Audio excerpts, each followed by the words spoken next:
250ml 콜라 한 잔엔 23mg, 1g의 초콜릿엔 48mg, 그리고 에너지 음료라 불리는 이 음료수엔 많게는 200mg까지 들어있는 것.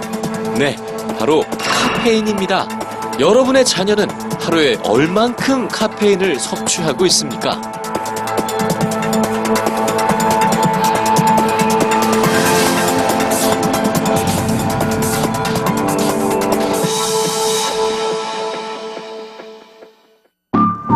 (2012년) 미국 메릴랜드에서는 TV를 보던 14세 소녀가 갑자기 사망하는 일이 발생했습니다. 부검 결과 공개된 그녀의 사인은 카페인 중독으로 인한 심장마비. 소녀는 24시간 동안 성인의 카페인 권장량인 400mg보다도 더 많은 카페인을 섭취한 것으로 알려졌습니다. 죽은 소녀가 마셨던 건 에너지 음료 2캔이었습니다. 올해 미국 질병통제예방센터는 미국 청소년들의 카페인 섭취에 대한 통계를 발표했습니다. 지난 10년과 비교해 카페인 섭취 비율은 크게 변하지 않았지만 확연히 다른 점이 있었습니다. 10년 전 청소년들은 주로 탄산음료를 통해 카페인을 섭취했지만 이제는 대부분 에너지 음료를 통해 카페인을 섭취하고 있었던 거죠. 청소년들도 어디서나 쉽게 구입할 수 있는 에너지 음료는 순식간에 위험물질로 둔갑할 수 있습니다. 에너지 음료에 포함된 높은 함량의 카페인 때문이죠. 청소년들의 하루 권장 카페인 섭취량은 몸무게 1kg당 약 2.5mg으로 60kg의 청소년이라면 150mg의 약입니다. 이는 성인의 권장 섭취량인 400mg에 비해 훨씬 적은 양으로 이러한 권장량의 차이엔 이유가 있습니다. 바로 성장이 완성되지 않은 청소년이기 때문이죠. 카페인은 뼈 성장에 필수적인 성분인 철분과 칼슘의 체내 흡수를 방해합니다. 결국 성장에 영향을 미칠 수 있다는 거죠.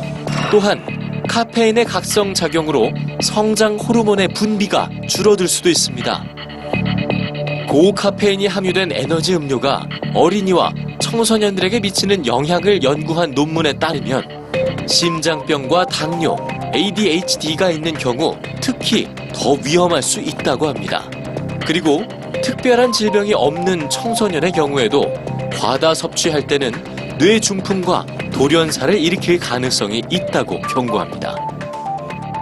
에너지 음료 한 캔에 포함된 카페인 양은 30mg에서 200mg까지 다양합니다.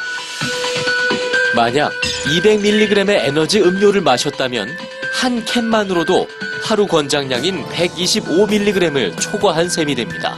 보통 60에서 70mg의 카페인을 포함한 에너지 음료라면 2캔 이상은 과잉 섭취입니다.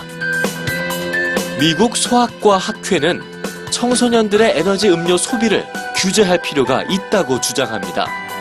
카페인은 영양상으로는 아무 가치가 없을 뿐더러 카페인이 아이들에게 안전하다는 어떤 데이터도 없다는 게 그 이유입니다. 청소년들의 에너지 음료 구입을 금지하는 나라도 있습니다. 노르웨이의 경우 15세 이하의 청소년들은 에너지 음료를 구입할 수 없습니다. 그런데 판매를 금지하면 청소년들의 카페인 섭취를 과연 줄일 수 있을까요?